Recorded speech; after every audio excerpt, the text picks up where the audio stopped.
What's up, everybody? Welcome to GoJo and Golic, Mike Golic Jr., Mike Golic Sr., and a welcome back to our great friend, Jesse Cofield, back out joining us from the DraftKings studio in Boston. Jesse, what's going on, bud? Still pregnant, still here. Yeah. I thought my water broke. I thought my water broke the other day, but it was actually just me peeing on my hand. So we're good. Still here. Yes. Pissing on my hand. Just so everybody understands, you're due February 29th, correct? Yeah. So you're due in a couple of weeks. Mm-hmm.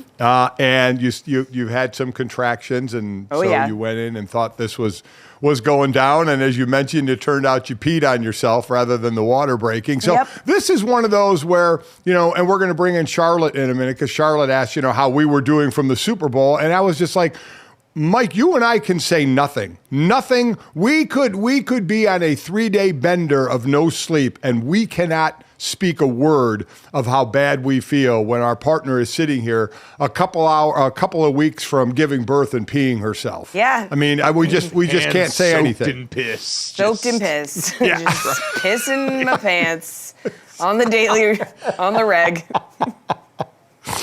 That's what we've got to look forward to today. In addition to some great guests, Orlando Brown Jr. from the Cincinnati Bengals going to join us. Maybe he's peed on himself. And Jared Carrabis, our buddy from here at DraftKings Network, as we take a look ahead. Pitchers and catchers are starting to report, but we've also got our good friend Charlotte Wilder back for a Wilder Wednesday here, post-Super Bowl here. You can catch her as the co-host of Oddball with Amin El Hassan, who will also be at the All-Star Game coming up here, too. What's up, Char? Hey, guys. I do not have an intro for myself nearly as exciting as Jesse's, but I'm so glad to see all of your shining faces, and, hey, go Chiefs. Go Chiefs. There you go. I like that. As a quick aside, Mike, we all know that we talked about Jessie peeing herself. You did that kind of on the regular. Oh. Mike did in his football uniform. Yeah. Why? Yeah, I mean, listen, desperate times call for desperate measures, and occasionally it wasn't even something I could control. Sometimes the pee just leaks out of you when you're a little nervous and a little too well hydrated. Stuff happens. It just, in me, if you go and Google Mike Golic Jr. Senior Day photo on Google, I believe the first image that comes up is me standing on the field with both of my parents with just a monster pee stain in my gold Notre Dame pants, which is horrific. And while everyone is Googling here furiously, I'll just say that we've still got a bunch to get to today. Charlotte referenced Go Chiefs because of her dear friend Paul Rudd, who we've seen her interact with in the past. She's covered the Chiefs before on a number of occasions. She's hung out with Travis Kelce at Radio Row in years past, and so she's got her affinity for the Kansas City Chiefs that we need to get to coming off this, because this is going to be a show all about relationships in a lot of different ways, and the Chiefs relationship, the Taylor Swift and Travis relationship in the midst of that. Happy Valentine's Day, guys. Sorry. Oh, yes, no. Happy Valentine's Day to everybody. Wow. Yeah. I didn't wear, look, I'm wearing black instead of red. Oh, no. Oh, well. But it doesn't mean I don't love you. We have nobody wearing red here. I have to say, though, I win, my wife Chris and I, our first, I would say, official Valentine's was our senior year in college. So this is our 40th Valentine's Day together. So what are you doing for it? proud of Nothing? Because you've been together for so long. We don't do a whole lot, quite honestly. Yeah. In fact, I feel awful. She made me a wonderful breakfast sandwich and gave me a card, and I got nothing. I didn't get her a card. That was my fault. I've done that in the past, so that's my fault. I feel horrible about that, but 40 years of a Valentine. So that's amazing. It's quite early in the day, so you do have time to go get something. I would suggest jewelry because you forgot. But is that cool? Is it the after the fact thing? I mean, is that really? No, something? It doesn't matter when. Yeah, are you kidding me? The story of my life is like the Charlotte Wilder move is realizing it is someone's birthday or it is a holiday, going out, getting a card, or making one myself and being like, oh my God, here you go. Like, even if you text someone at 11:58 on their birthday, like, you still did it. It's also, can I just say something? I don't know where this is all coming from. I know when things are, right? Like, I know Valentine's Day is February 14th. I know when the birthdays are of people I love. I don't know what the date is currently ever. I did not know today was February 14th until I looked at the Google Doc and I was like, oh, right, it's Valentine's Day. And I know that February 14th is Valentine's Day. How am I supposed to know what the date is? Can I just put that out there? Is anybody with me? Yeah, I mean, your phone will tell Charlotte. you. But that's the problem is I know, I should know, because Jesse, I 100% agree with you. We have this device in our pocket every day that gives us a window to the world. And the first thing it shows us is the date. But I'm also with Charlotte, and I don't know if it's the nature of doing a daily show and always being worried about daily content where things kind of bleed together. But I also, whenever I go to a situation, whether it's like at the bank or I'm filling out a form at the doctor's office and it comes time for the date, I never know right off the bat. I've always got to go and seek it out. I'm never just walking around armed with that knowledge. So Charlotte, to your point, the only reason that I knew and remembered it was going to be Valentine's Day coming up today is because yesterday I had to make a grocery store run and I then had to run to Target later in the afternoon. And at both stops, I saw men frantically running into and out of the building carrying balloons and store-bought roses that they had just gotten that day, getting under the wire to get the job done there. I don't know if, Charlotte, you and your husband do any Valentine's Day stuff, if that's on your radar or not, do you?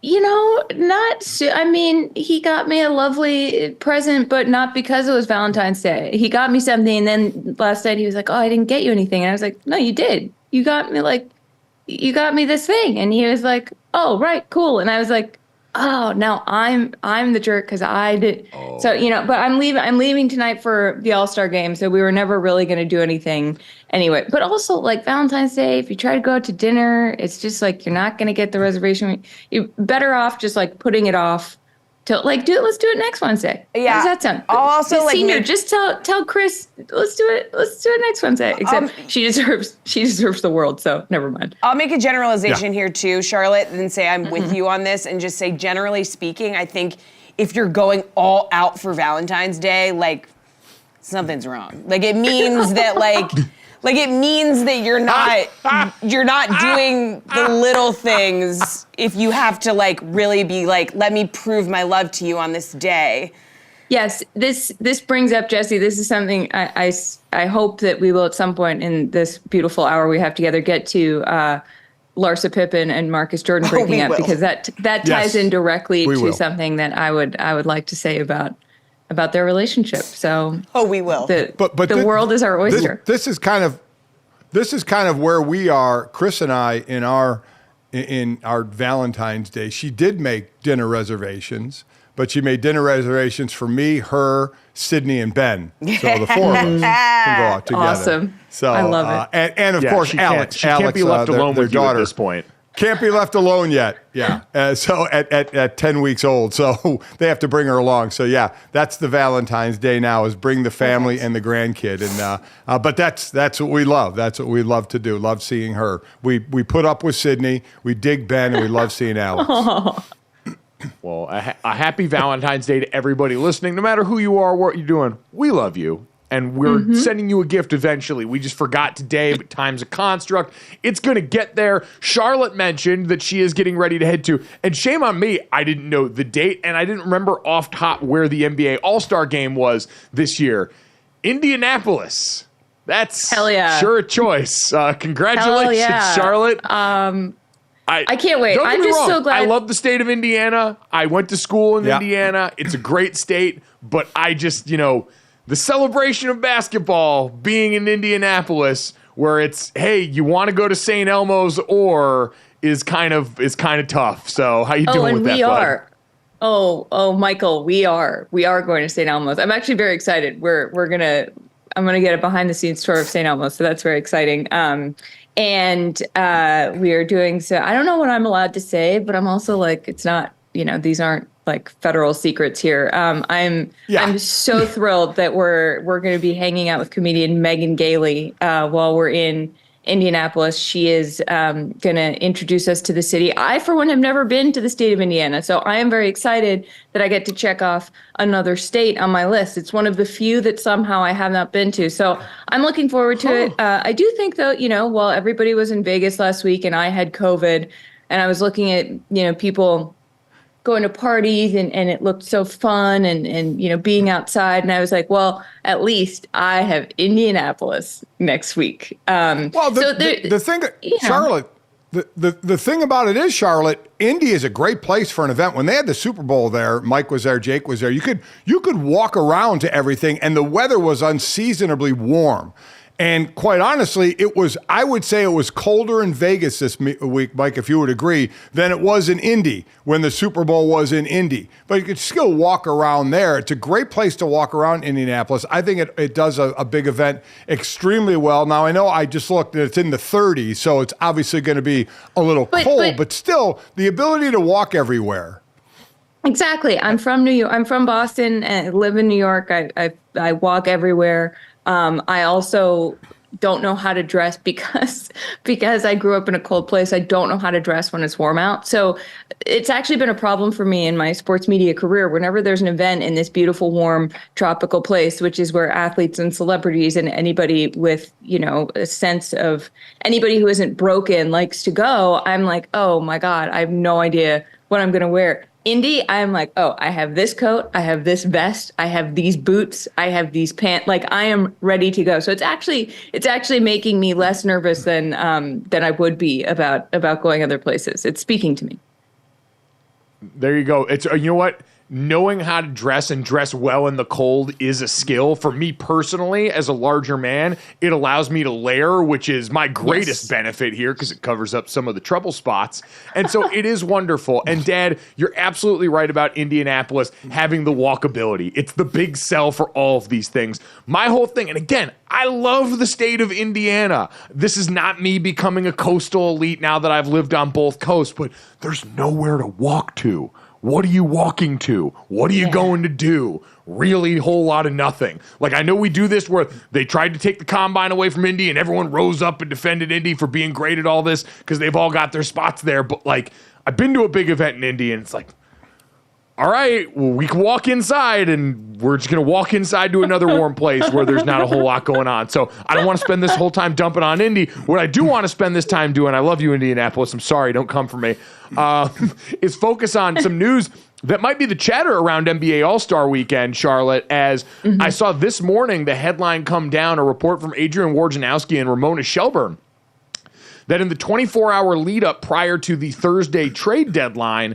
there was conversation that included owner-to-owner talk between the Golden State Warriors and the Los Angeles Lakers, who made an unsuccessful bid to try and convince the Lakers to trade LeBron James and pair him with Steph Curry. So what we have talked about and thought about since the days of seeing LeBron James and Steph Curry laughing and smiling at the All-Star game and yucking it up with each other almost finally came to fruition at this point, Charlotte. I saw you furiously shaking your head. What was your reaction to this? Because I don't know how this is real. I don't know how this is real. This feels like something that people were talking about this as a joke, I felt like last week. It's like, oh, what if, or no, Bill Simmons was like, I think that they should get LeBron and make a super team of old guys in Golden State, and everyone was like clowning on him and like, what are you talking about? And I was like, part of me was sort of like, well, it could be sort of fun. Like, at this point, like I think the Lakers and the Warriors feel like these teams that you can't count out because of who they have. Like as weird and bad for the most part as their seasons have been, even though I know the Warriors are having a bit of a renaissance. I don't know. They're doing better than they were. I do think that it's still like, when you've got the Timberwolves and you've got the Thunder and the Nuggets and the Suns starting to get it together, and they have so many more, their core is younger. It seems like, oh, well, they're surely, they've been at the top of the league this whole time. But when you have the Warriors and the Lakers, it's like you have some of the greatest players to ever play, if not the greatest player in LeBron. How are you going to say they're not going to make a deep postseason run? How are you going to say that they're not going to get it together? And so to have that conversation about both of these teams and then be like, oh, sorry, what if you just made them one team is like, it feels like it shouldn't be allowed to have, or it's a fever dream. Right? It's a fever dream. LeBron on the Warriors? Like, what are we talking? Like, that's crazy. That's crazy. It would be wild, obviously, when Durant was there making that super team and won. Speaking of older super teams, you have that in the other Los Angeles team with the Clippers. And they're only two slots, two games out of the top of the West. It's actually working there when we all wondered when Hard went there how soon he would blow that thing up. And it hasn't. It's worked pretty well. And we've seen the super teams go other places, obviously with LeBron in Miami, and what probably the greatest, destruction of a super team or mismanagement or underachieving was the Nets. When the three were there with Kyrie it was Kyrie, Harden, and Durant. So let me ask you this, Charlotte. So it's obviously not going to happen. They're not trading him there. But next year is LeBron's. He's on a player option. So do you think, we asked this before, if we think this is the end of the Golden State run core as we know it and the end of LeBron in LA. So next year, do you think LeBron will move on? Since it's a player option, do you think he will move on and possibly to Golden State? I mean, it's so fascinating, right? Because then LeBron James Jr. enters the conversation and would like a word, or his father would like a word, where everyone's talked about how, LeBron has this player option because the draft is June 27th and LeBron's player option is June 29th. So if there's any doubt as to like who's in control here, which I don't think there is, but it's LeBron. And so I feel it's this weird thing of like, okay, so if a team that didn't do very well drafts Bronny, or alternatively a team that did pretty well and takes Bronny lower because that's probably where he would go, are there conversations with LeBron before that are like, hey, if we take your son, will you come here? At the same time, Bronny and LeBron both live in Los Angeles quite happily. So it's also like, well, if the Lakers can get Bronny and LeBron stays, or maybe Bronny doesn't factor into this at all. I personally think that as a dad, LeBron's got to take a step back here and be like, hold on, is it worth this being about me? Or would my son benefit from a few more, a year, if not more, at USC still? So I wish I could say that I know, but there are too many variables here, and there are too many personal things to LeBron's life, it feels, that I'm not in his head, and I'm unfortunately not very close with him, so I can't ask him that. Yeah, it does seem to be one of those situations where, Charlotte, you're right. We talk about this all the time. I think more decisions around sports are made with personal life factors in mind than people will ever realize in terms of where someone's at in that point with their family life, where they're at, what they might have going on with a relative or something like that. All those things we tend to find out long after the fact were big influences on decisions. And we know for LeBron James, he's taken somewhat of a step back and softened his stance on a lot of this wanting to play with Bronny stuff, I think because at some point Savannah checked him and is like, hey, you're putting a lot of pressure on our son. And as his mom, I need you to chill chill with all of that. But what I love about this report overall is, because Dad's right, this is something, and we've thought about, Charlotte, you called it a fever dream. It's absolutely right. It's candy for all of us. Tom Haberstroh came on this show and threw this idea out here prior to the trade deadline as well. So there were a lot of people looking and thinking it, but ultimately it gets rebuffed. It lets us know it was out there, quite honestly. Shout out to Ramona and Woj for remembering the Wednesday after the Super Bowl can be a cold and dark place. But my favorite part of all this story is there's this back and forth between the Warriors at the ownership level. And then, oh, by the way, Daryl Morey comes in from the 76ers and also made the call to see if he's available. And Rob Pelinka immediately was like, no, get out of here. And oh, by the way, according to this report, even joked back with him and asked if Joel Embiid was available via trade. There's my pee pants. Coming up next, speaking of football and people peeing their pants, we'll take a look back at Super Bowl 58 with Charlotte.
GoJo and Golic. The Chiefs parade is today at 11 a.m. And while there are probably throngs of fans hoping just to get a glimpse at Taylor Swift, they're probably going to be a little bit disappointed, okay? Because Kansas City officials might have asked her to skip the whole thing.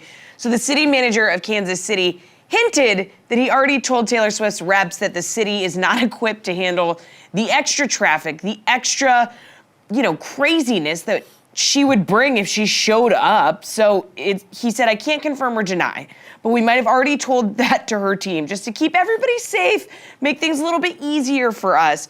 That's from Brian Platt, the city manager. Now, last year's parade, guys, it drew about 1 million people. That number is expected to be a lot higher this year, mostly because people are hoping that they're going to see Taylor Swift, right? What do we think? Well, this is hilarious to me because, again, it's a reminder of how small our little world of football is, that this event drew 1 million people. It overtakes an entire city. It's the biggest celebration that they'll have all year.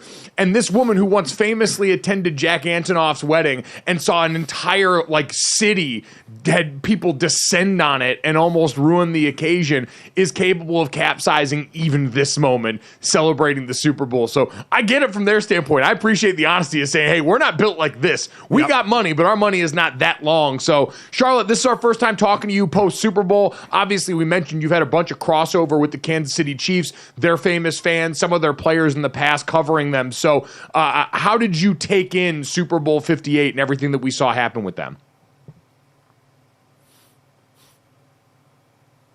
Uh-oh.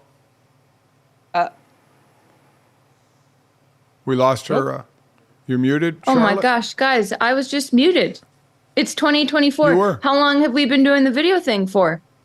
At least 2020. First time for you, I'm huh? so sorry. You know what? That was really astronaut in space. That the ship's going down. You did it. You did it. Thank you, Jesse. Thank you so much. Anyway, what I was saying when you couldn't hear me was it felt like the perfect storm for this to be the biggest thing that we've ever seen from the NFL, which it was. It was the most watched Super Bowl. I'm such a sicko that when I saw the numbers come out, that it was 123.4 million people who watched it, I added the numbers up to see if they equaled 13. So, we're all stable and healthy over here.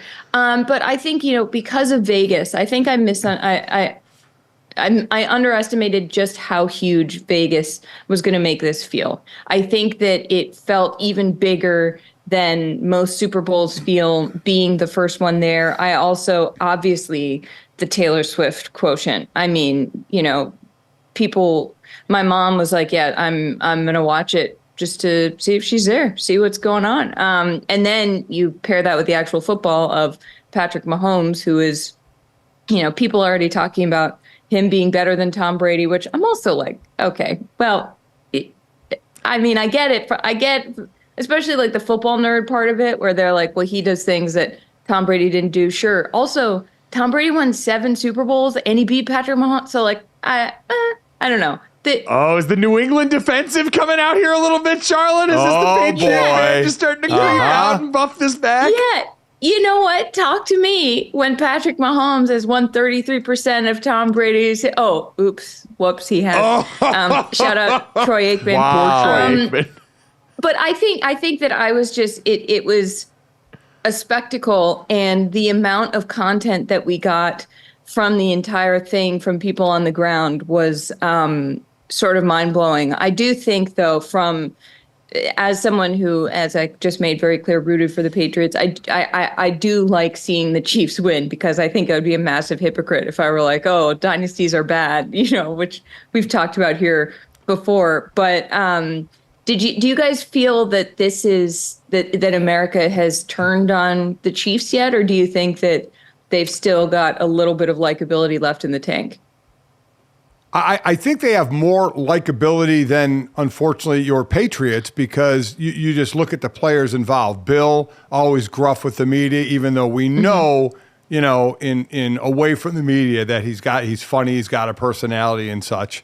But his portrayal, Tom, when he was in New England, the Belichick way, he wasn't saying a whole lot either. He kind of got freed and be able to talk a little more in Tampa. And in Kansas City, we talked about this between Mahomes and Kelsey and Andy. They're fun people. They're fun guys. They do commercials together as well. They're more likable from the casual fan when you see them. So I think that lasts a little longer.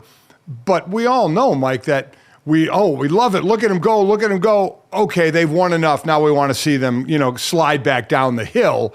And San Francisco was close. It was in that stadium. By far, there were more San Francisco fans. Kansas City was actually getting booed by people in that stadium.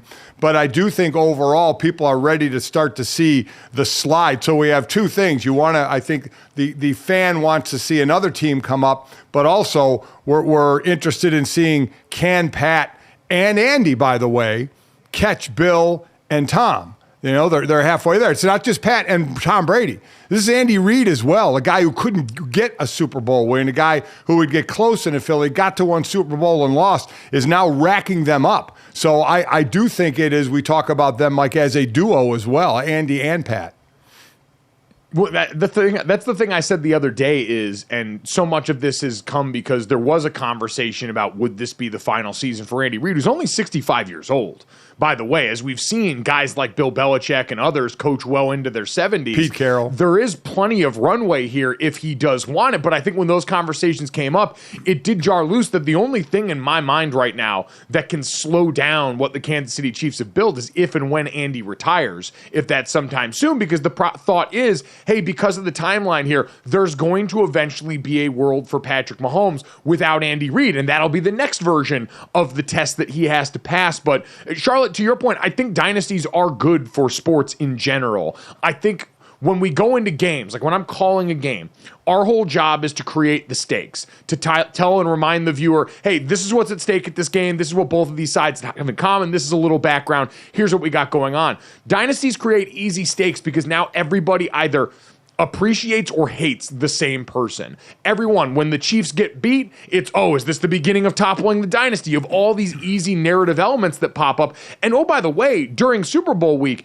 we saw that from the player standpoint. There were players that said when we asked them to pick the game, yeah, I want to see somebody else win. Like, they're the ones that have the closest proximity to all of this. This team's stopping a lot of them from getting to their goals. And so I do think overall for creating fans and keeping fans engaged, there might be a point of diminished returns at some point if it's too much for too long, but we're in the sweet spot right now where I think this is absolutely a win for the NFL.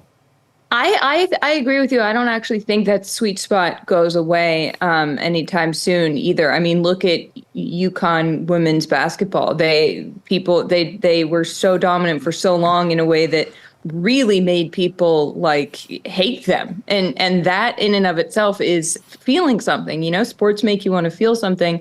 I also think it gives you an opportunity to get to know players and people. I think for casual fans, if you watch a few games a season and then you tune in for the Super Bowl and you can be like, oh yeah, I remember that guy. Obviously Travis Kelce has transcended that, but you know, even with, you're like, oh, Harrison Butker, that's right. I liked that kicker. Like, you know, it gives you a frame of reference that there's so much churn. And I think doing this job, being in the weeds, it's like, oh yeah, well, we know who's involved. We know what's going on, but most people are not as in the weeds as we are because they're healthy. So to have something that they can turn to and be like, that's familiar, I think is a powerful thing in sports. To give a frame of reference for TV Nielsen ratings of the top 20 shows all time, according to the Nielsen ratings, 19 were the Super Bowls. Number 11, the first non-Super Bowl comes up at number 11, and that's the MASH farewell episode, which was fantastic, by the way. Quick note, the Apollo 11 moon landing, July 20th, 1969, reported to have been watched by 125 to 150 million, which would be number one, but Nielsen Media Research does not support these figures. So a little controversy there at the top. Controversy around the moon landing? I, for one, am shocked.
Welcome back to GoJo and Golic, and happy Valentine's Day, everyone. And what better way to celebrate this day of love than by talking about a breakup? That's right, let's get into it.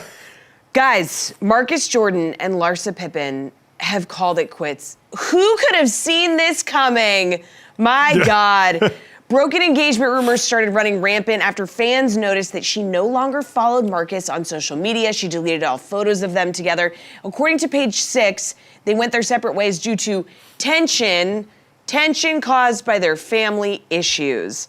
Now, Charlotte, you interviewed Larsa and Marcus and sort of admitted that you thought like their love seemed real, blah, blah, blah, and then they went on a podcast afterwards and called you miserable. So how do we feel about this whole thing? Yeah, Pablo Torre finds out, amazing show on this here DraftKings network and YouTube and podcasts. And Pablo and I talked to Marcus and Larsa. Also, I always want to say Larcus and Marsa. It's like the most difficult names to say together. So, and yes, I did come away being like, okay, there's clearly something here because they'd been together for over a year. They were constantly together. They talked about each other. It didn't feel like this total sham. Also, as Larsa herself said, like, this is so difficult given that Marcus's father, Michael Jordan, and her ex-husband, Scottie Pippen, hate each other. She didn't say that part, but like, let's read between the lines. And before I say anything else, I do want to say if that's real and if there is real pain here, as much as we clown on celebrities or as much as these people are kind of doing it to themselves, like, I do feel for them going through this publicly. Like, it's got to be embarrassing and painful. So lest Larsa Pippen go on a podcast and call me a loser again, I want her to know that I am thinking of her. I think that there's something sort of obvious to me, though, about this. And when we were talking about Valentine's Day, Jesse, when you said if you're going really, really hard for Valentine's Day, like, it feels like, especially after you've been together for a while, it's like, something like, are you guys good? And I also think they've done studies, and I'll find this to actually have the attribution later, because obviously that was something I forgot to do. But there have been studies done that, like, people who post each other or their relationship online more are actually more likely to have problems.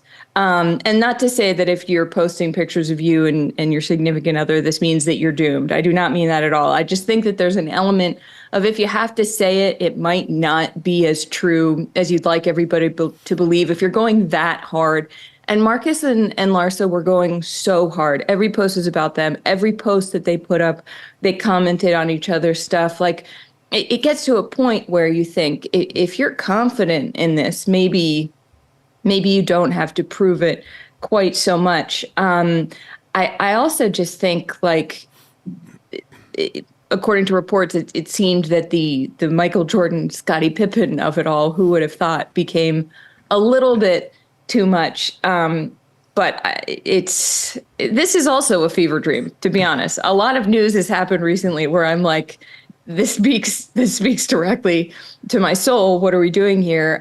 Were you guys invested at all? Did you believe this at all, or did you think this was just a sham? Listen, sham, fake. I'm not going to lie. This one didn't interest me at all. Not there. It didn't. It just didn't. I mean, if we're talking about sports and celebrity couples, these two weren't even a blip on the radar of that.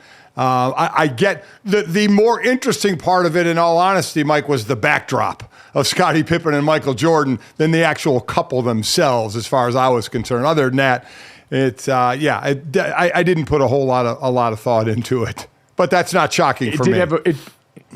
Yeah, no, I could say this is very on brand for my father, that he would not have thought more than an inch deep about this entire situation. But it does have a very Romeo and Juliet feel to you, where it's got like these warring factions that all of a sudden thought this love could transcend. And it turns out that, having to broadcast it on a podcast, which, by the way, is why I feel comfortable even discussing this at all. When you make your relationship content and then it goes south, it does, I think, give more comfort in speaking about it after the fact. And once they called my friend Charlotte a loser, they became enemies of the state here. So I appreciate the bless your heart energy that you brought to this, Charlotte. So yes, they turn the page. You and the miserable Pablo Torre will somehow have to go on about your lives here, now cursed with the knowledge that you were right. Dad did bring up, though, this obviously didn't register a ton on the Richter scale of famous couples. You guys got a Mount Rushmore of famous athlete and celebrity couples in you right now? Because I got a few options I could throw at you guys here. There's a couple that I think are consensus. Like, I think at the top, but very firmly established on this Mount Rushmore, if we're going to do celebrity and athlete couples only, yeah. The one to me that feels pretty ubiquitous at this point, it might be recency bias coming off the Netflix doc, but David and Victoria Beckham. David Beckham and Posh Spice seem like it's up there. You have Posh, who is a member of, and I didn't realize this, the best-selling female group of all time in the Spice Girls. Have, I believe, somewhere between 80 and 100 million sales worldwide total mixed into this. They had the Super Bowl ad they were a part of this year, the Netflix documentary that they're coasting off of. David Beckham, obviously, in the English Football Hall of Fame, Premier League Hall of Fame, one of the original expats to come over to MLS. So you have them, I think, firmly near that and enjoying somewhat of a renaissance right now, firmly established as one of the power couples of all time. Totally agree. They were also... Yeah, they were also among the first to be so closely tracked. I mean, I think the doc did a very good job of showing, like, when the paparazzi found out, it was gloves off. They were out there, and they didn't have the tools you have now of posting yourselves and putting your own information out. It was taken from them. So I think you're right, Mike. I think that's sort of that's going to be a top one. No, I think that's right there. I think that's right there at the top. You know, I love some of the other ones when you look for lists. They say these two have been together since 2019. Oh, great. Okay, 4 years. I mean, give me a break. You know, I mean, the Beckhams have been together since 97 when they first started dating. There's a lot more couples that Sierra and Russell Wilson. Like Tom Brady and Giselle aren't together anymore. And here's, you guys go ahead and mock me because I'm the old man, but you want to go back in time? Listen, you'll know the names. Just want to give them some respect here. Joe DiMaggio and Marilyn Monroe. I mean, wow. Listen, seriously? I mean, that's pretty powerful right there. Yeah, it's true. It is. Now, for its time, pound for pound, absolutely in the conversation, Jesse. Mine is Carrie Underwood and Mike Fisher, because Carrie Underwood, low key, like one of our country stars' greatest, and then Mike Fisher, hockey guy, so almost won a Stanley Cup. I think they're a couple that flies under the radar because they're low key. They live in Nashville, but I love them together. The other one that didn't work out that I was just messy that I liked was Jessica Simpson and Tony Romo. Remember that? Oh, that was. I mean, everyone wanted to hold that up as like, oh, remember when Jessica Simpson was on TV all the time? No one complained loudly about this in reference to Taylor and Travis. It's like, my brother in Christ, were you there during that? People complained very loudly about her involvement and all of this and tried to place blame on her. I think I'm wondering, Charlotte, I want to ask you, how about athlete with athlete? You have Zach and Julie Ertz, but a very famous one. You're a New England fan, Boston fan. I'm sure you would know this one, Charlotte, going back a little bit with soccer and baseball. Let me say it for you. Mia Hamm, Nomar Garciaparra. All-time great. Also, Sue Bird, Megan Rapinoe. They were just on Pablo Torre Finds Out. People forget this one, but at the time it was huge. Eva Longoria and Tony Parker. You guys remember that? Yes. That was a huge deal. That was her cheated on her. I mean, it got messy. I also think that that one of my all-time favorites, which is a very messy breakup, James Harden and Daryl Morey. So. I mean, we're throwing that in there. Brady and Bill certainly make the case there as well. Also, you know what? We've talked about so many messy ones. Shout out to Dwayne Wade and Gabby Union. They've been great for a long time. They seem like wonderful parents. They got married, I think, in 2014. So they've got longevity. They've got star power. They've got this beautiful family. They're part of ownership groups now. So shout out to them. On a day where we're celebrating love, Dwayne and Gabby have been a case that we can hold up for everybody and say, look at this beautiful thing that we got going on. Shout out to the kids.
Welcome back to GoJo and Golic, and welcome back to the Draymond Green, Yusuf Nurkic beef. Time is a flat circle, so of course, a game got chippy between these two. The last time they met, Draymond got his suspension. We know that, right? Okay.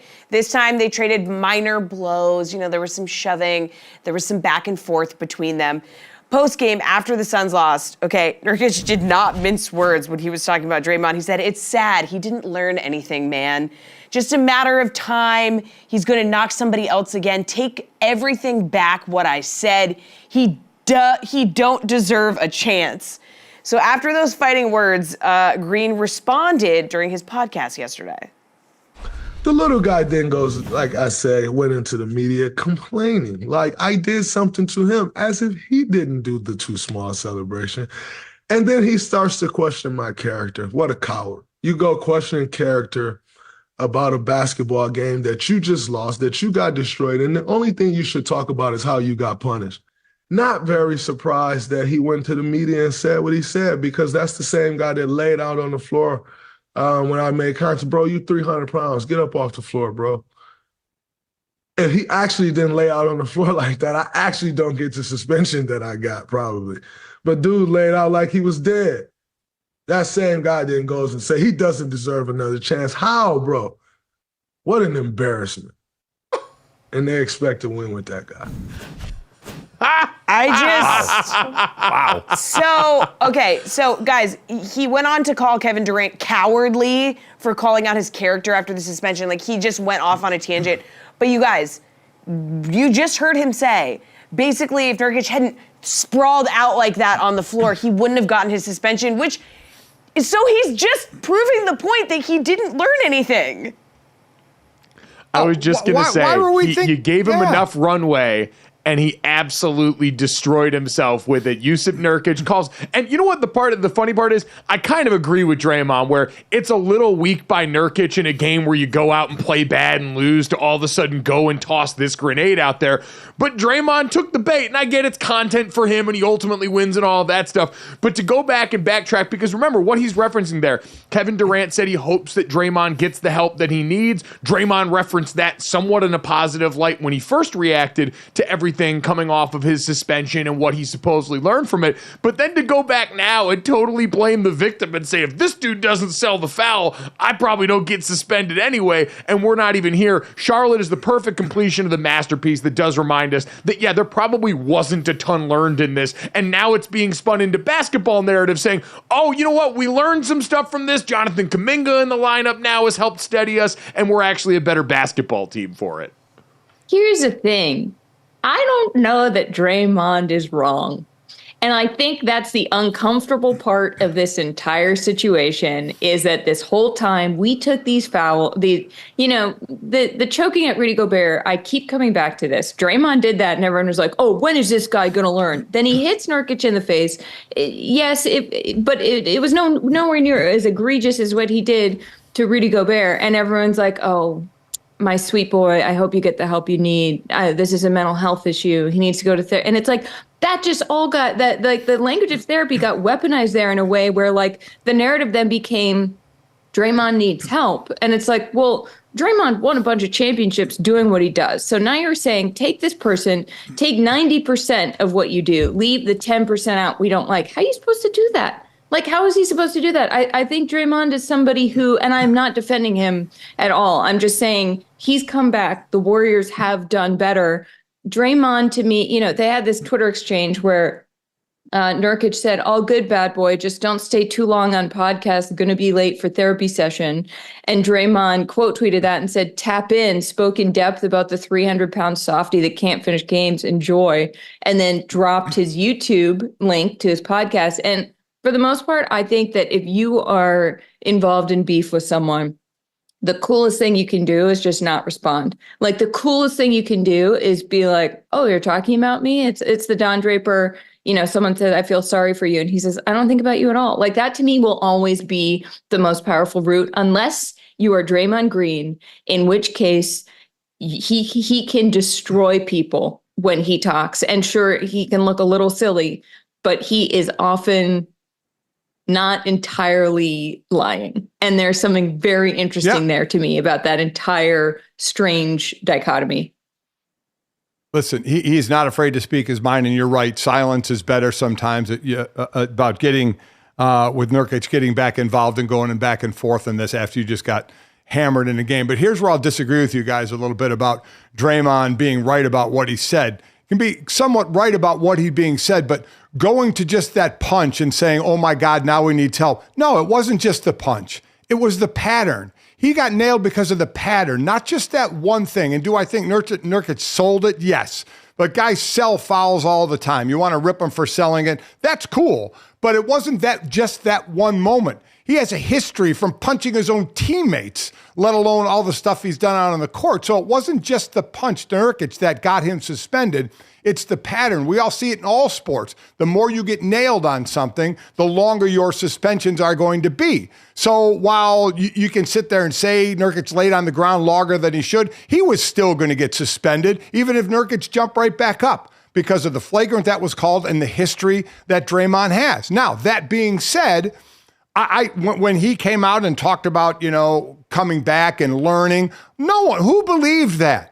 And I even admit it, and I even said, Draymond needs to play the way Draymond plays. That's when he's at his best. He needs to be a line stepper. He's always been a line stepper, and he always will be a line stepper. You know what? And there's a place for that. The unfortunate part is when he steps over the line, then you cost your team because your services are taken away.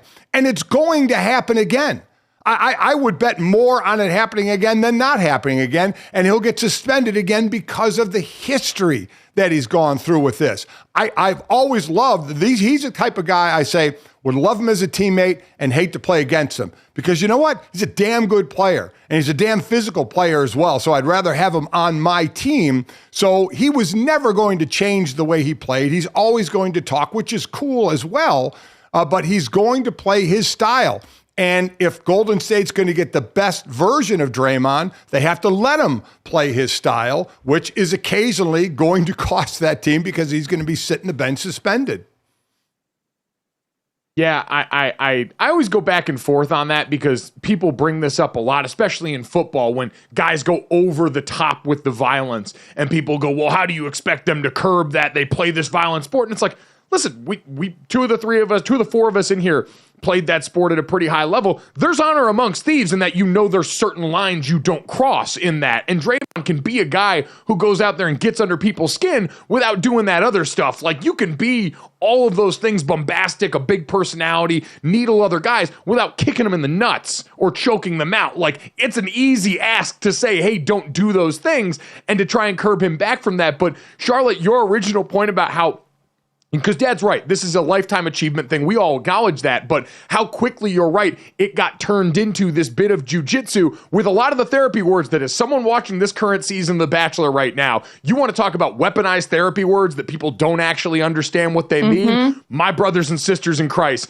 come enjoy this season of The Bachelor because that's exactly what it turned into here, where it almost felt, Charlotte, in a way from those people, and I think the response from Draymond sort of references that, it felt a little bit patronizing, where all of a sudden they were trying to do that to absolutely talk down to him in that way. Yeah, Senior, I totally agree with you that it was a lifetime pattern. But then why didn't that start when he choked out Rudy? It was like, it felt so arbitrary of when they were like, oh, well, he hit Nurkic, so now it's a mental health issue, and we just are praying for him. It's like, what are we doing? And Mike, I totally agree that Draymond should be able to play without kicking guys in the nuts. I'm just saying, and I'm totally with you that he should be able to do that. He clearly can't. So all of a sudden you're asking him to be somebody that he's not. And then he comes back and then his team does better. And he's like, see, it was me all along. So he sort of, it's hard to be like, well, he's completely wrong because then they start winning. It's all about what you're incentivized to do. And you're absolutely right. Draymond Green has been incentivized at every turn to keep doing his thing. And so he will. And the Golden State Warriors are winning because of it. We're winning because we had Charlotte Wilder here. You can check out her and Amin El-Hassan live from NBA All-Star Weekend coming up in the wonderful city of Indianapolis every day but Monday. Charlotte, thanks, bud. Thank you, guys.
Welcome back to GoJo and Golic. Justin Jefferson has some questions. Namely, he wants to know what the team's long-term plans at quarterback are before he commits to a long-term deal, according to NFL media. So here is what Jefferson told you guys last week on Radio Row about the whole situation. Of course, having Kirk with me for 4 years now, having that connection with him, and of course, doing the stuff that we have done together, it's going to be tough to, restart all of that with a whole new quarterback, especially if we draft one. It's a rookie quarterback. You don't know, how he's going to turn out. You don't know who he's really going to be for your organization. You might go get a vet that has played the game already and has that experience, but you still have to build that connection with him. Sure. So, of course, I would like to have Kirk. We don't have to really start anything over. We can just continue what we're already doing, but, I already know this is a business and, sure, everything happens, Yeah, and chemistry is important, all right? And so in that vein, Valentine's Day chemistry, we're going to play some QB Matchmaker here, fellas. So we're going to go through some of the quarterbacks that are either up for a new contract in a precarious situation with their current team or entering the league next season, and we're going to match them with their ideal team. So, guys, why don't you just start with Kirk Cousins in Minnesota? What's going on? What happens here? Yeah, Dad, this one's interesting. And Justin Jefferson, I think in my estimation, was pretty candid in that in his world as the star wide receiver and someone whose voice should absolutely be a part of this process. We know NFL players don't quite have the same sway as their NBA counterparts when it comes to this stuff, but I think what he brings up with Kirk Cousins, the continuity and the opportunity for this team, that when healthy, I don't think is super far off. They're not what they were in 2022 in a season where they were winning close games. It was them and the New York Giants that were sort of outpacing their actual talent level. Not that far away, especially offensively. I think post-injury, Dad, because of Kirk Cousins and that torn Achilles from Week 8 this season, they're in a position where I think the right move is to probably bring him back on a short-term deal that doesn't cost you as much money. Kirk's been a hero at the bank for a while, and use him as the bridge to whatever comes next. Because he brought up the idea of drafting a quarterback. I don't think that's out of the realm of possibility, but I think if you're Minnesota, you can have your cake and eat it to a bit in this situation because that injury is likely going to drive down the price of Kirk Cousins one way or the other. Well, I guess that's the question, right? Because I think they have about $19 million cap space right now. That's the only problem. If you do a short-term deal, you're going to get hit with a pretty big cap number, right? Because you're spreading it out over less years. So a lot would depend on, is he a guy that's going to say, I want $50 million a year? The injury, I think, does help the team in going a little less. But still, if you do like a 2-year deal, you're going to get hit with a pretty good cap price. And are you paying Justin Jefferson this year, right? He's in the 5th year of his deal. $19 million, I believe, is he's making this year. He's a free agent next year. That's not going to happen. Minnesota has to keep him. So are they going to sign him this offseason and get a deal done? Now, if you do him, his is going to be a long-term deal. So you can spread out his number over a number of years. So a lot's going to depend on they have the room. They have some room there. Like I said, 19 mil. But I agree overall. I think he's a guy. You have a team right now, that ended up 7-10 using 4 quarterbacks. So I do think while Detroit is the team right now in that division, watch out for Green Bay because they finished up strong. So you got to figure they're going to be big-time players. So if Minnesota is going to hold serve there, it's not going to be with a new or a rookie quarterback for sure. And then any free agent you bring in is not going to be better than Kirk Cousins. No, not at this point, not as a part of this class, which I think you're right, is important. And if you're not in one of the top 2 spots in this draft, the quarterback question about who you might pull out of this group. And I've already seen reports that a lot of NFL teams aren't as high on next year's quarterback class coming out of college. I don't know what next year's free agent class looks like, but all of that could lead to some teams feeling like they got to reach on some of the non-Drake May and Caleb Williams players in this draft. And so I do think, I think for Minnesota, we've seen Kirk Cousins was brought over there to raise the ceiling. He was not able to do that during his time here. He's been a guy that's had financial leverage going back to the double tag situation in Washington. I think the leash might have finally run out on that, but that doesn't mean that this union can't still be beneficial for both sides going forward. Dad, another one that I think is in the love the one you're with camp is probably going to be Baker Mayfield in Tampa, right? We think after this year, because of where the Bucs finished up, not in range for one of those top picks, because of how Baker Mayfield performed around a core that still does have some important veteran parts, bringing him back on a more team-friendly deal. I think most people think something in the 2-3 year range, a little over $30 million a year, probably feels like the sweet spot that both sides could feel good about. Yeah, listen, they got out of their cap hell. They had like about 80-some million dead money last year they were dealing with because the players they signed during the Tom Brady era. Now I think their space is about, to the good side, about $35 million they have. And I agree. You know, we're talking about two guys coming back. Kirk Cousins is going to cost you a lot more than Baker Mayfield. Baker played on that, $4 million deal, made some incentives as well. He certainly deserves a bump. But again, this would be a short-term deal, 2 to 3 years at the most. And I don't think for the amount Kirk Cousins would get if he stayed in Minnesota. I agree. I think this is a no-brainer. You won the division with him. He had a career year. He had the most touchdowns he's ever thrown. I'm stunned that he didn't get comeback. If there was going to be, we all thought DeMar Hamlin, but if it was going to be a player and Joe Flacco was the one who won, I would have taken Baker Mayfield over Joe Flacco as far as comeback player of the year. So I think he deserved that award, and I absolutely think it's back with Tampa. Yeah, that one seems to make a lot of sense for all parties involved because for Tampa, it's simultaneously, right, well, he got you to a playoff game. You were able to go out there and win a playoff game, but also, hey, we recognize the ceiling might not be Super Bowl like it was with Tom Brady with this guy, but again, it's about what's available to you, and I think overall everyone's kind of realistic about that situation. Let's start to get into some of the mess, Dad, here. Justin Fields, going to be one of the most talked about quarterbacks in the lead up to draft season. I've done however many hits in the last couple of days, and anytime he comes up, it's still the question in Chicago of what do they do with that number 1 overall pick? What do they do with Justin Fields? And how does this work going forward? So, Dad, just to re-up here, are you in the camp of draft a quarterback with that number 1 pick and trade Justin Fields? Do you think they should try and merge worlds and keep both and use Justin as a bridge program for the rookie quarterback? What do you see for his future? No, I would say that the Bears are going to start over. I don't know if I would do that, but I think that's what they're going to do. I don't think you hang on to Justin Fields. I think there's too much caps or assets out there you can get for him. There will be teams interested in him to take him. So I think they sever ties there, and I think they draft Caleb Williams. So now it's just going to be a matter of where does he go? You know, what team can you put him with? Because I'm really... We've talked about this, and I think we both agree. This is one of the guys we're really interested in seeing what he does with another team. I don't think the relationship with he and Luke Getsy was great as far as how they work together in getting the best out of Justin Fields. Is Justin Fields at fault in some of this? Absolutely. He's the one on the field. A lot of turnovers as well. They brought him in some, weapons in DJ Moore, and you had Cole Kmet, who's having a year, maybe not as much as a backfield as you would like, but they did bring in some weapons for him. But I definitely think they're going to part ways with him and start the clock over again.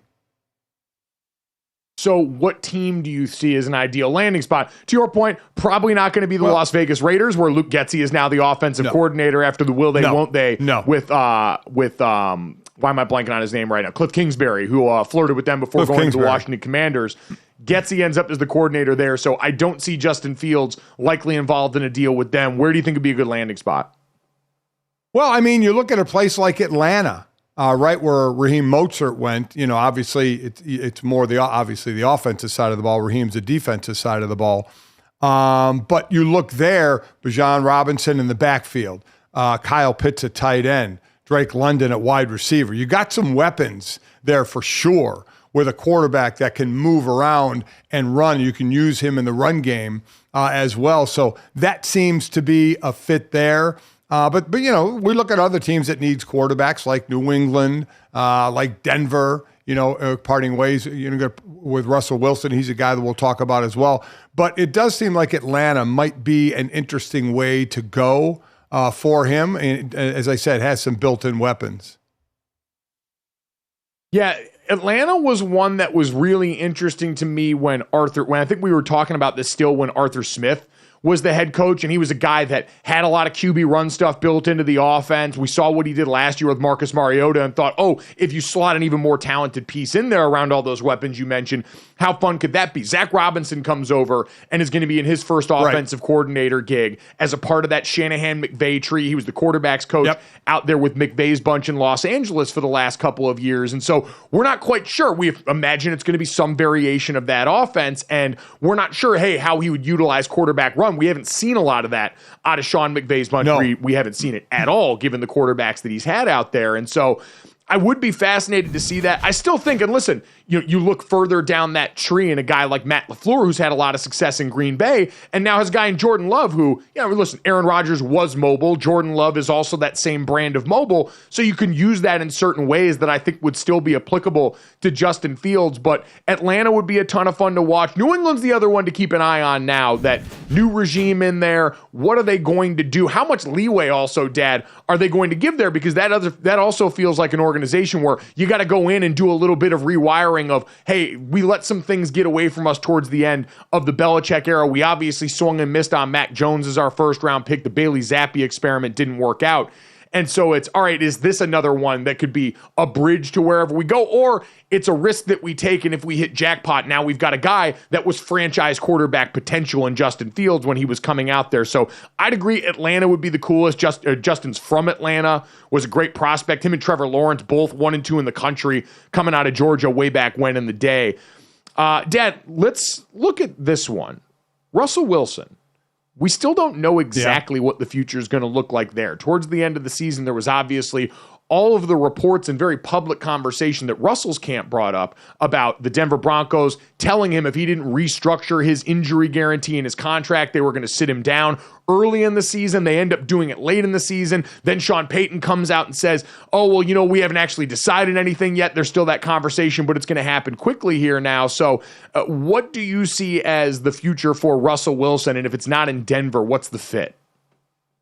Man, that's the thing. What is the fit there? I mean, do you talk about New England there? Alex Van Pelt, I believe, is the offensive coordinator that's been hired there for Gerard Mayo as he takes over the head coaching job. So, I mean, we saw 2 years ago how bad it was, and last year he certainly played better, but there's just wasn't. We all questioned kind of the fit with Sean Payton and Russell Wilson. Blame whatever side you want. It's still the marriage that's there and the marriage that's probably going to end. So, I mean, you could try and put him on any team, right? I mean, would you feel comfortable with him as your quarterback, depending on where your team is? Because how long is he going to be your quarterback? Are you rebuilding? And is he the guy that would do that? How much longer can he play? Or do you want to start it with a young guy like we're talking about, Atlanta? Do you start it over with a young guy like Justin Fields or bring in an older vet like Russell Wilson? New England the same way. Dad, let's put it this way. New England's got the third pick in the draft right now. Would you rather them reach on a quarterback there? Because I do think if you take Jaden Daniels or Michael Penix Jr., one of those quarterbacks that's not May or Caleb at 3, I think it's a reach at this point. Would you rather that in New England, or would you rather them go for a veteran like Russell Wilson, who coming off this contract, you're probably going to be able to get for markedly cheaper because of what we've seen from him in recent years? I do think, for what it's worth, Alex Van Pelt coming over from the Cleveland Browns under Kevin Stefanski, who we know called plays, but it's a lot of heavy run, play action, the stuff that we saw you have to do with Russell Wilson to be successful, especially at this point in his career. So here's the thing then. Do you still draft a quarterback but sign Russell Wilson? Because you're right. You can sign him on the cheap, and Denver's picking up the tab. I mean, it's a really nice situation for some teams that want to pick up Russell Wilson. And we keep talking about this as far as the quarterbacks in the draft. It depends on the grade that you have. But as we know, you're going to reach a bit for a quarterback in the NFL. Do you reach for one there, but then give him time because you brought in Russell Wilson?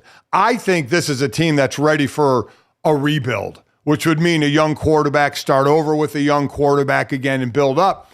But do you give yourself a little time if, in fact, it is a bit of a reach with a quarterback by signing a Russell Wilson, which I don't know how much sense it would make if you're that far down in trying to catch everybody else, thinking of the division that they're in and thinking of Aaron Rodgers coming back. I mean, they won 4 games last year.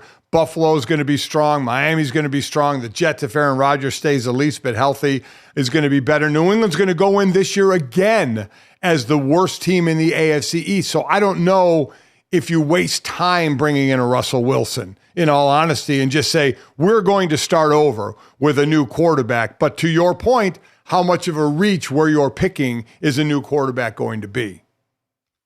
Yeah, that would be rich for my taste for any of the non-May and Williams quarterbacks at that point in the draft. But if you end up trading back there, you're probably going to do it with the presumption that who's ever trading up is trying to get one of those quarterbacks, because we know how this league works. But in that range, we know Marvin Harrison Jr., a lot of the great receivers in this class. There's a couple of bona fide stud offensive tackle prospects at the top of this draft. All that can help build out the team around you a little bit more and then make it hospitable. Again, it's the value lost of, hey, next year's class, maybe not as sexy quarterback-wise, but there's guys always that are rising and falling in that. I do think Russ in New England would be interesting, especially if you can get it at a value price here. But if I'm the Patriots, I don't think swinging at a quarterback at 3 is what I'd be comfortable at this point, given this class. Yeah, and then a quarterback out there that I think you talk more about as a backup, but as we've seen last year, you need a backup, right? And I look at a Jacoby Brissett, was with Washington, who has started, a number of games in the NFL. And I think that's a trend we may start to see, given, I forgot what week during the season, it wasn't many in, that we are already at 55 starting quarterbacks or different quarterbacks starting. So to have one that can step in and keep your team afloat, I think Jacoby Brissett and the backup quarterback position is going to be interesting after we get the draft done and see where I think 4 quarterbacks at least are going in the first round, because that is a reach position and it's going to happen. But then where we start settling in with the backup quarterbacks to say, your backup quarterback for the most part is probably going to play some. Given the odds, he's probably going to play some, and you want a guy that can keep your team's head above water. My God, and I said this yesterday, and shame on me for forgetting he was actually a free agent. If you are the New York Jets and you don't go and try and offer Jacoby Brissett whatever he needs to come in your organization after your boss just told all you, your asses are on the line right now, you didn't have a plan for when Aaron Rodgers got hurt last year, dog, bring Jacoby Brissett in. He is the poster for what you want as a backup quarterback right now. Guy that can get you through a handful of games. Hell, Jacoby Brissett looked like a competent starter. If they had kept him instead of Deshaun Watson in Cleveland, they probably win a bunch more games because of the way Jacoby Brissett had ended the prior season. So, man, I just feel like that is such a layup for the Jets to have a guy out there who has become the backup quarterback du jour that everyone would love to have around the league. He's not a guy that would be threatening to Aaron Rodgers in any way, since I'm sure part of it is what you've got to measure relative to that. It just seems like such a layup there. So, of course, the Jets are probably going to rim that one out. It seems easy and for the taking. The other guy in that vein, Dad, is going to be Ryan Tannehill. I'm fascinated to see what the NFL thinks of him now post his time with the Tennessee Titans, because we've talked about it. There aren't that many teams that have quarterback openings at this point that would make sense for a guy at this point in his career. But, you start talking about quarterback and OC connections. I look back at Atlanta. You mentioned it about Zach Robinson, right?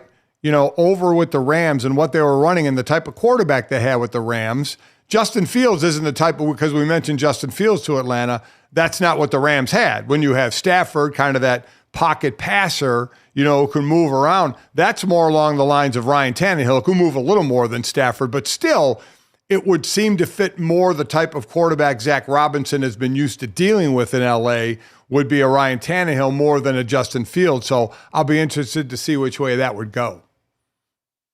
I'll be interested to see.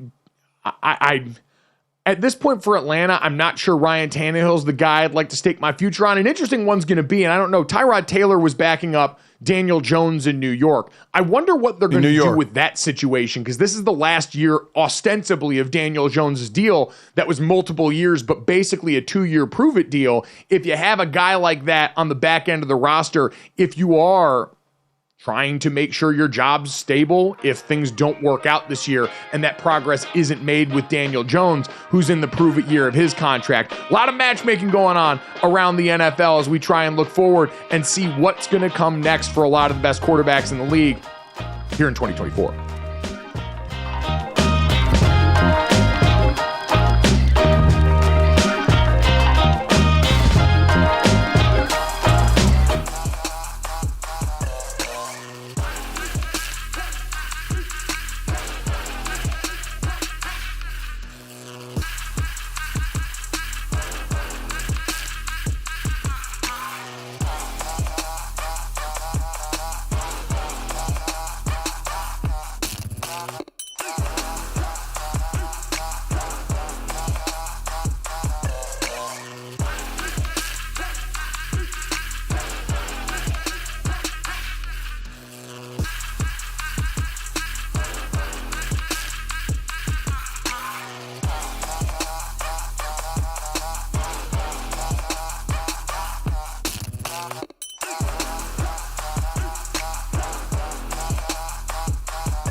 Welcome back to GoJo and Golic. Tom Pelissaro of NFL Media reported yesterday that Chiefs guard Nick Allegretti tore the ulnar collateral ligament in his elbow during the second quarter of the Super Bowl. Absolute monster. He played through the rest of the game, and then an MRI confirmed that he suffered a full tear. So Allegretti now a three-time Super Bowl champ with KC. And last week on Radio Row, Senior had a chance to catch up with a former Chief, Super Bowl champ, Orlando Brown Jr. All right, Orlando, here we are in Super Bowl week at the Radio Row area, but you've been on the other side of. You know what? Before we even start in that, what the heck is that? what is that? This is my good luck charm, man. I'm a big believer in God, but I've been wearing this since I was 18 years old. Really? Man, at University of Oklahoma. I got like 13. This one I've had since 2015, but I don't know, man. I feel like I start wearing it, great things start happening in my life. It's so wild. I'm going to start talking football, and I look at that, and I'm like, I have to ask, because anybody watching is going to see that and say, what the heck is it? So you literally wear it every day? I do, man. I do. It's just the chances of you catching me without this, it's very slim. Very slim. Wow, that is since you were 18. Yeah, man. Yeah. So all college, all college, everything. All through everything, man. All through the combine. I'm walking in the combine meetings with it in my pocket. They're like, "What the hell is going on?" Well, I'll tell you what, it seemed to work for you pretty well, right? Yeah, it seemed to go. Yeah. Because as I said, we're on this side of the Super Bowl and Radio Row, but you've been on the other side. Yep. You have a Super Bowl ring with the Chiefs. Yep. Just last year. Mm-hmm. So, tell us so we're getting close to the game now. So take me through your experience in getting closer to the game. Nerves, are you able to sleep, and just what you're doing? Yeah, man. Like, I'm someone that doesn't get nervous when it comes to football. Yeah, I love football, you know what I mean? And I know how to play football, and I know I'm really good at it. And so I don't necessarily get nervous. I get anxious in terms of, like, excitement. Like, I'll get overexcited, like the guy that has to pee every 5 minutes. You know what I mean? Like, that's me.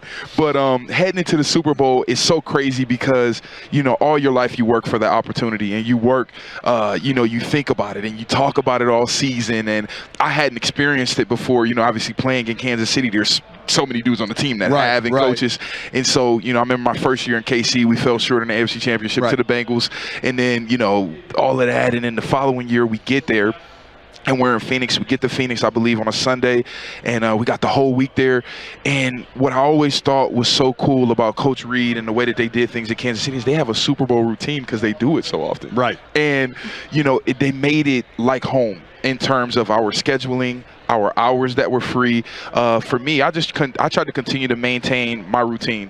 And so on Thursday, or today's Friday, I believe, Friday at this point, it was like a quote-unquote a fast Friday at practice. I went through my regular Friday routine. I think we might have went and seen Bert Kreischer as an offensive line at ASU at their arena, and just chilled. That was it, man. Were you able to sleep well the night before the game? I was. I slept great. Really? I slept great. I think I might have woke up at 10 o'clock or something like that, 9:30, 10 o'clock.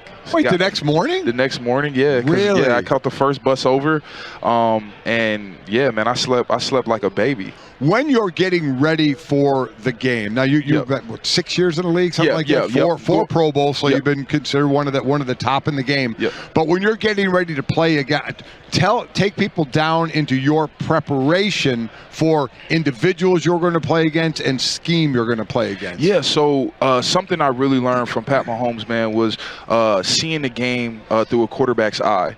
And so much of what we do as football players, even as yourself as a defensive end, it's a feel. You know, if you go to make an inside move and your D tackle doesn't cover you, you know what I mean, bad things can happen. Right. And so for me, from my perspective, I start learning to understand defenses and coverages. And so I spend a lot of time preparing, understanding our game plan. So if we're going to be running these quick concepts against press man coverage, I understand it may take a little bit more time for Joe to get through his reads. Right. And so I take time to study those things, the coverages we're going to see based off of our scheme-related stuff. I'm studying my opponent to the T. I like to know his muscle memory. What is he doing? How does he rush when he's tired? What's his favorite rush move? What is he trying to set up? And you know, I'm a chess guy, man. I enjoy being able to sit there and break down film on a Myles Garrett and see, you know, some of his favorite moves. Now he's got some freak stuff that he does. Yeah. You know, it's not many guys that can outside chop you with his outside hand and get his hips around you. And then the lean he has is something. I mean, truly one of the greatest at what he does, man. I'm happy he won Defensive Player of the Year.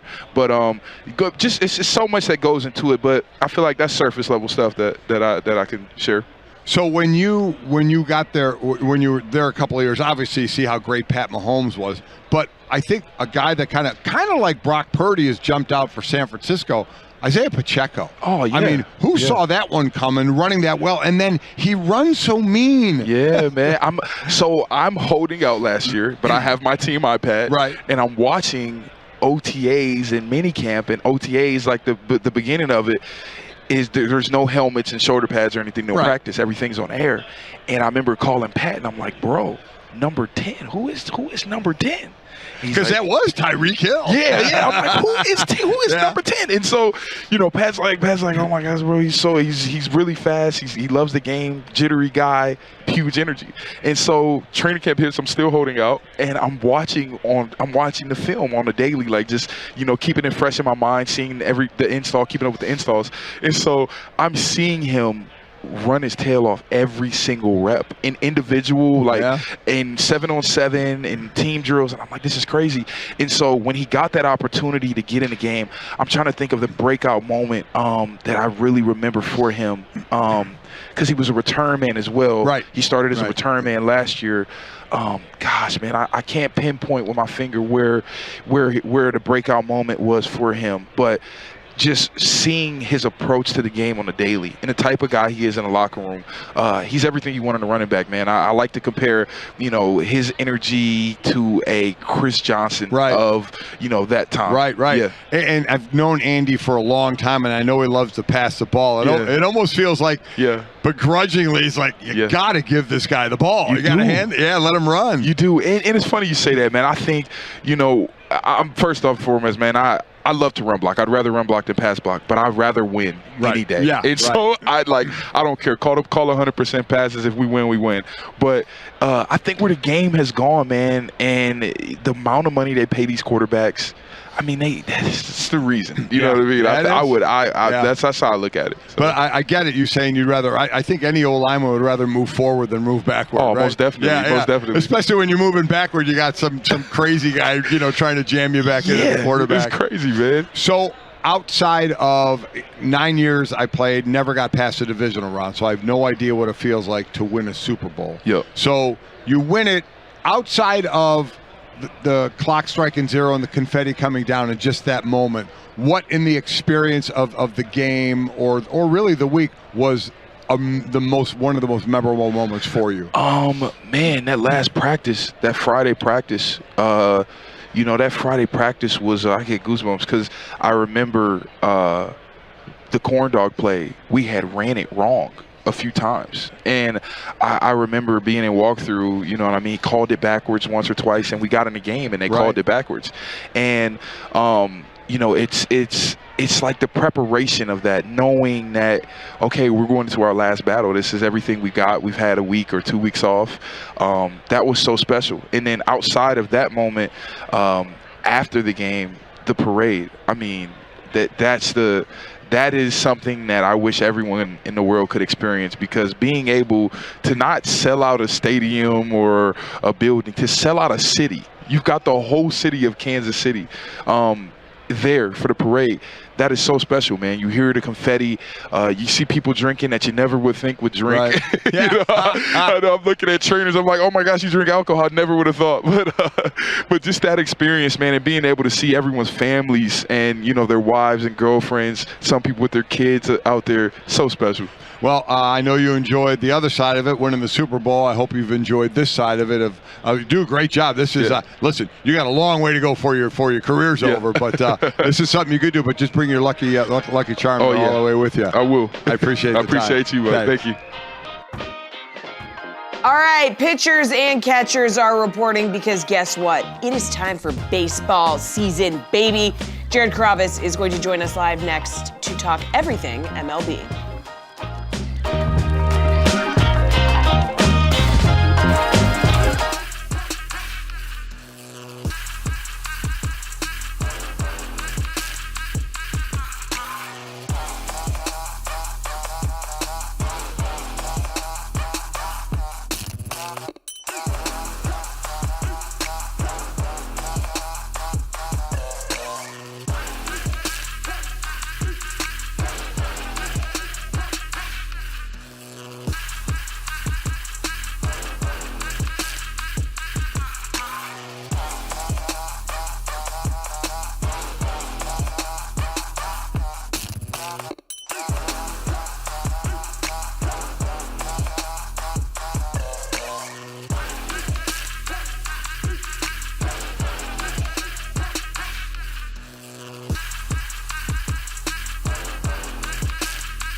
Welcome back to GoJo and Golic. Mike Golic Jr., Mike Golic Sr. Getting ready to talk to our buddy Jared Carrabis. Get you excited for pitchers and catchers reporting as Major League Baseball season's getting ready to get underway. But, Dad, we have also got March Madness coming up on the horizon here soon. And did you see the report from Ross Dellinger the other day that apparently conference commissioners have gotten together and started? It's big conference commissioner chatting season. We saw the SEC, Big Ten in football doing their thing. And now apparently in basketball, they've expressed a desire to expand the NCAA tournament, which is already at 68 teams right now. We know most of sports is some is great, more is better. But, Dad, do you think the tournament is a place where that's true too? I don't, Mike. I just don't. Outside of giving coaches and schools a chance to tell recruits we made the tournament, but, you know, college sports has got turned on its head anyway with NIL. I don't think players are going to care that, you know, you were if they expanded the 72nd team to make the tournament, it's like, what money am I going to get from that school? So I don't know what the upside is. I mean, how many years did we fight this thing where it was don't call it the play-in round on Tuesday, call it the first round. I mean, it was ridiculous because it was a play-in round. You know, they get so hypersensitive about that, and now they want to expand. I have no idea what good that's going to do. But again, I'm not smart, the smartest or the sharpest tool in the shed, so I would need that one explained to me a little bit. Yeah, Ralph Russo from the AP also pointed out the broadcast rights go through 2032. So unless the TV partners want to see a change, probably not much going to happen there. Yeah. Where stuff is going to happen is on a Major League Baseball spring training field near you very soon. For more on that, our buddy Jared Carrabis, kind enough to join us here, host of Baseball is Dead and Name Redacted podcast. And Jared, before we get to that, how you feeling as a New England guy right now with all this Chiefs dynasty talk starting to pop up and everybody trying to go for the Tom Brady erasure with Patrick Mahomes? Uh-oh. Are you muted? Jared, we got you muted, brother. You're muted. What about now? There we go. All right. He's not even halfway there. Because I'm counting the Tampa Bay Super Bowl as that belongs to me as well. I think, obviously getting 3 out of 5, very impressive. They'll probably go 3 in a row next year. But I'm not necessarily sweating bullets just because, I mean, the average lifespan of a player in the NFL is 3 years. Like the reason why Tom Brady is where he's at in terms of NFL legacy is because he was able to play until he was one of the oldest players to ever play the game. So like, that's what's the challenge for Mahomes is like, do I think he can win 5 Super Bowls? Yeah. But to win 7 or more, like you're not talking about being a great football player. You're talking about being a healthy football player, and that's a different conversation.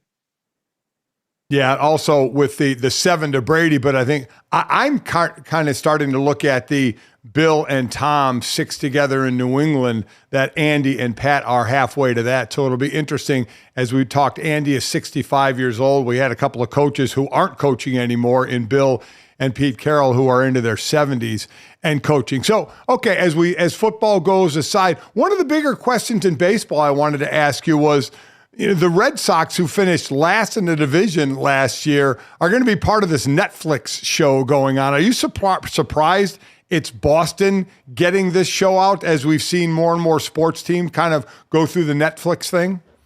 I mean, yes, I'm surprised, but no, I can't complain. I'm going to be part of it. I can't wait. I'm going to be a Netflix superstar, baby. You're going to 250 million subscribers. You kidding me? I'm going to be hitting the gym. I'm going to be getting that tan every day. Got to make sure I'm in the barbershop once a week. But of all the baseball teams that you could have picked, why would you pick the Boston Red Sox? Like, not only are they bad, they're uninteresting. They're boring. Like, yeah, I guess like they have some younger players that are interesting to Red Sox fans. Maybe Tristan Casas has some crossover appeal in terms of like national baseball fans. But outside of that, if I'm a Mariners fan or I'm a Brewers fan, am I tuning in to see the 2024 Boston Red Sox? No. And I think your target audience is Red Sox fans. I don't even think Red Sox fans are interested in, because you think about it this way, if a team wins a championship, they turn around the World Series film by like December. They're talking about this special coming out in spring training of 2025. If the Red Sox finish in last place for a third straight year, why am I going to want to go revisit that? Like, I guess if there's drama and there's beef in the clubhouse and some crazy stuff happens, you're going to want to be like, well, I wonder what happened behind the scenes.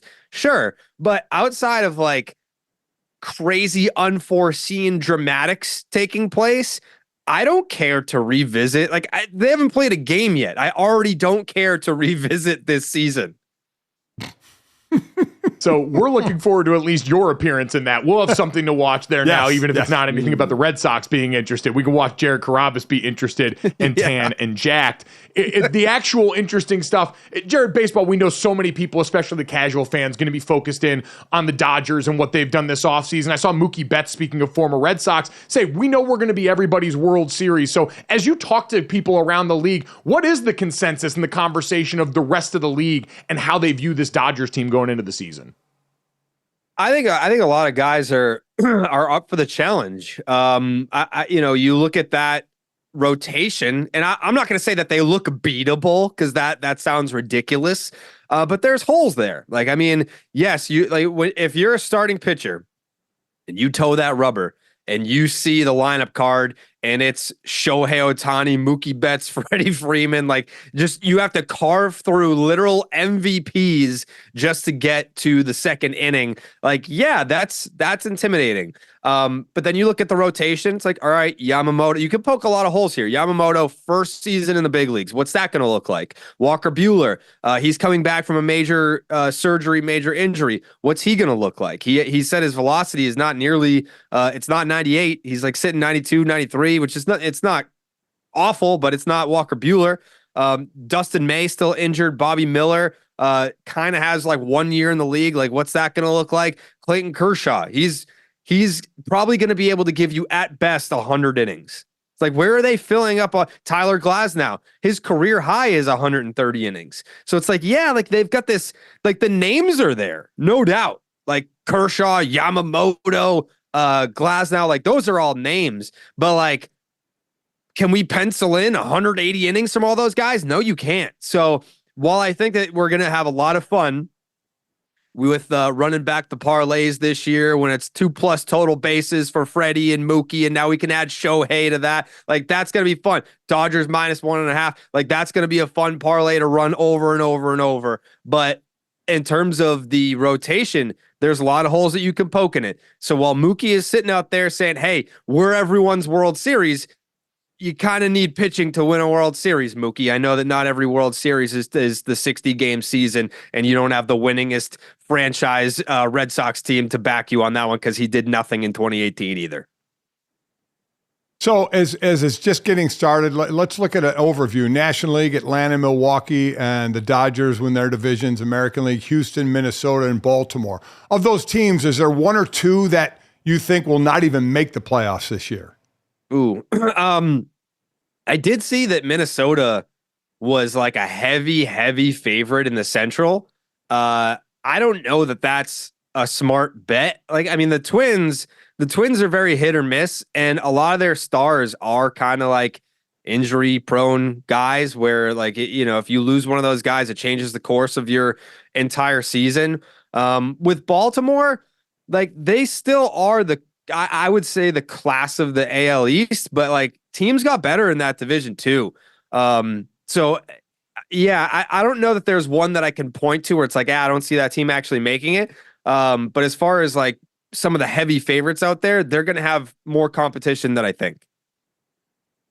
Plenty to get excited about now as pitchers and catchers are getting going out there. Even more to get excited, though, that we've got a Jack Tan, Jared Carrabis coming to a Netflix screen near you. Jared, appreciate the time this morning, brother. Thank you.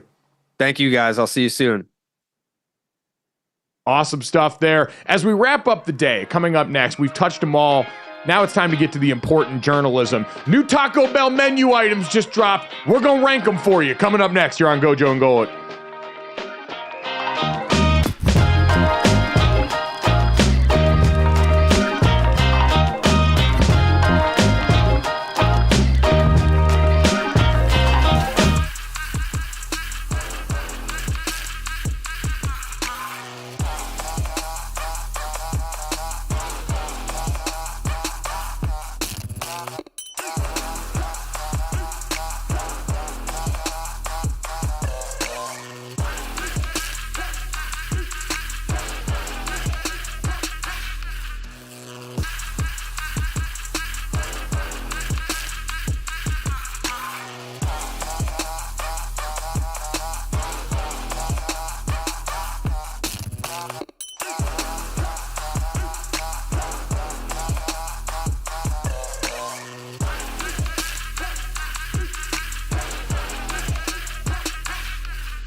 All right, time to finish off the show the way we always do. This, that, the third. 3 quick stories to send you into the rest of your day. As always, make sure you download, subscribe, rate, review us.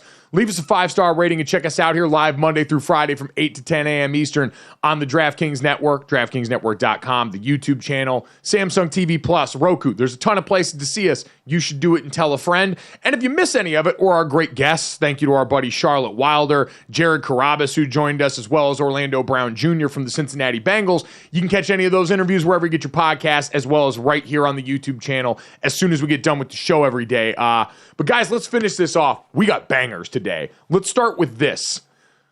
Apparently, Taco Bell does now a keynote address akin to the Apple Music upfronts, where they go forward and introduce their entire new product line and vision coming to you for 2024. And they had a lot to talk about this year. Take a look at the Taco Bell menu launch event that we had going on. This is a thing of beauty. We just put a little twist on something that you guys love. Chicken and steak enchilada grilled cheese dipping taco. What about dulce de leche Cinnabon Delights? Our brand new Taco Bell hot sauce packets. Mild, hot, fire, Diablo, and there's a newcomer to the bunch, the cheesy chicken crispinata. A cheesy street chalupa. Taco Bell chicken nuggets. Yes way. Whoever said no way, yes way, girl. I didn't know that Taco Bell did Steve Jobs style reveals. I didn't know. Yeah. And let me tell you, Taco Bell, invite me next year. I'll MC, I'll do whatever. I'll sit in the crowd in Yaskaro. I'll be the guy going no way so your guy can react off of that. But I need to be here. So let's go through, guys, the new menu items here. They mentioned we've got the cheesy chicken crispinata, the chicken nuggets, the cheesy street chalupas, the cheesy enchilada dipping taco, and my personal favorites on the dessert menu, the Dulce de Leche Cinnabon Delights, and the Mountain Dew Baja Blast Gelato. Now, we also saw Mountain Dew Baja Blast Cheesecake thrown in and teased there as well. I'm all in on the Baja Blast dessert items. We know this is a show that loves a good Baja Blast in general, but I am ready to dessert taste test whatever they want to stuff that Baja Blast in, an elite flavor profile. I mean... Jesse, you into the Baja? Baja Blast Gelato? I don't know, guys. It seems like we could doubly Baja Blast this baby out of me. Well, you need to start ingesting this stuff so you can blast that baby out. Exactly right. Yeah, but I feel bad for the labor and delivery nurses, but, you know. Hey, it'll be quick. Everything's so green in here. My God. Yeah. You should be part of the marketing campaign for them without a doubt. For me, listen, I would eat all of those, but if I had to pick one, the cheesy street chalupas, they caught my eye the most. Yep. I mean, just wow. But again, like we were saying, putting it to the apple up fronts, I mean, is hilarious, where you have just a crowd, obviously, that's going to love your stuff no matter what. But man, they made it big. Wow. Yeah, I mean, guys, Taco I'm not Bell going to was lie. already. The crispy chicken nuggets are speaking to me. I was just going to say, I already frequent Taco Bell as my late night spot of choice. I've had a tried and true staple of things I've gone after. The grilled stuffed beef burrito. I saw they've got a couple of combo items. They're going to do, I think it might be the Crunchwrap Supreme, but with the giant Cheez-It inside. So there's a lot of innovation going on at Taco Bell right now. It's an exciting time to be alive. But as a drunk person who goes there a lot, the chicken nuggets, man, is that an easy one to toss in the order there that the gang is always going to love in the bag. So nice to see Taco Bell not resting on their laurels. They've been great fourth meal for a long time, and they said, no, we can still do more and do better. That's the difference. Mamba mentality. That is why they are my favorite fast food restaurant of all time, because they never get lazy, they never rest on their merit, and they're always trying to push the boundaries. God, I'm hungry right now. Jesse, with that in mind, let's get to that. Speaking of someone else who was very hungry. Yeah, speaking of somebody else who's pushing boundaries, we kind of have no context for this next one other than a guy got caught on camera eating mayo at an ECHL game. So it was between the team in Orlando and a team in Jacksonville, and this man is just whipping out, as you can see here, just the Hellmann's, the jar, and he just goes in with a spoon and just starts eating it.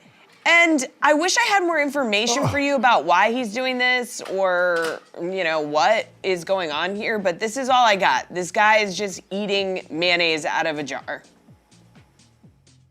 So yeah. I'm internet brained enough to where this is like the level of conspiracy theory I'm comfortable with. This seems like a plant for some easy viral marketing. But Dad, that being said, as the guy who's been branded the Mayo guy since the Dukes Bowl in 2021, this is always a step too far from me. I cannot, shout out to Jay Arnold, former Texas A&M lineman who did this at the Dukes game a couple years ago. I can't just eat mayo with a spoon. That's a bridge too far for me. Can't do it. Absolutely cannot do it. Will not do it. I know, like you did. Listen, you did the perfect thing at the bowl game, dipping it in the Oreo and going with the sponsor. I mean, that was the pro thing to do. But then there's going it a couple of steps too far.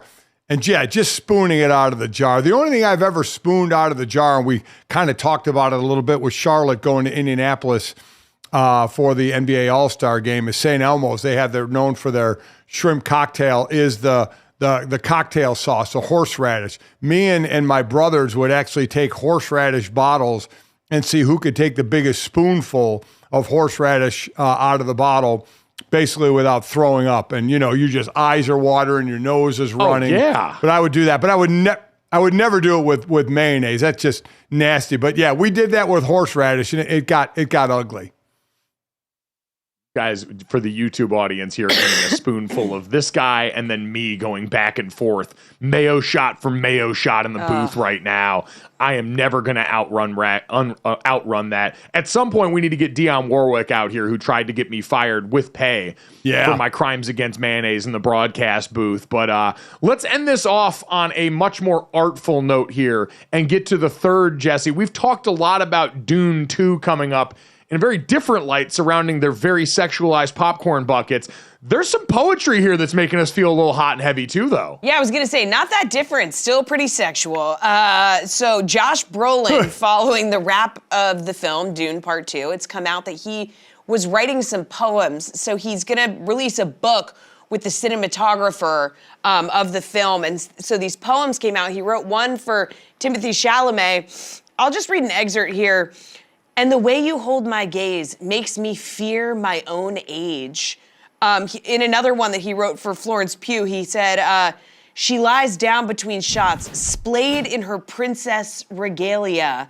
We are all tired, but she lies there without worry. They get weirder. They're super weird. And GoJo, as you pointed out, this is Thanos. Yes! Like, this is the voice of Thanos. Now, he plays Gurley Halleck in this movie that is simultaneously like the fighting teacher, the combat teacher, but also in the book, apparently, he's a poet and a musician. So this is in line with the character, but I'm worried about what happens on set. One, I want the book to be the audiobook read by him so that I can imagine all these poems being read by Thanos. That would bring me a lot of joy. But Dad, also, what if you're the person on set he doesn't write a poem about? Now all of a sudden I feel like the locker room's divided. Yeah. Zendaya's like, where's my weird, freaky poem? Listen, I'm still trying to get through the poems. I haven't even gotten to the part if you get left out. I'm reading some of these poems going, what the hell is going on? I mean, listen, I'm looking forward to the movie. I saw Dune back in 1984 was the release of Dune. Now we get the next here. I'm looking forward to it, but I'm reading these poems going, at what point did Josh Brolin, i.e. Thanos, decide, yeah, I'm going to write some poems that get going pretty well in this and turn it into kind of a book? And make it freaky. There's a little Colleen Hoover to him right here. This feels like it's getting faded and X-rated. Yeah. I need him to do the one about Dave Bautista. You got him on set. I feel like Dave's worth a poem. You guys were both technically in the MCU together. There's got to be some crossover here. Show some love for the big fella in arms right there. If we had, honestly too, Josh, level your game up. Our producer Slates has been writing poems around here for us for weeks now, going back in the NFL season. So we got a poet on staff here too that we'll put up any day, word for word, bar for all you out there. If you believe that this show itself is poetry, go ahead, download, subscribe, rate, review it, leave us a 5-star rating, and help us Baja Blast this thing to the moon. Thanks so much. We'll talk to you tomorrow.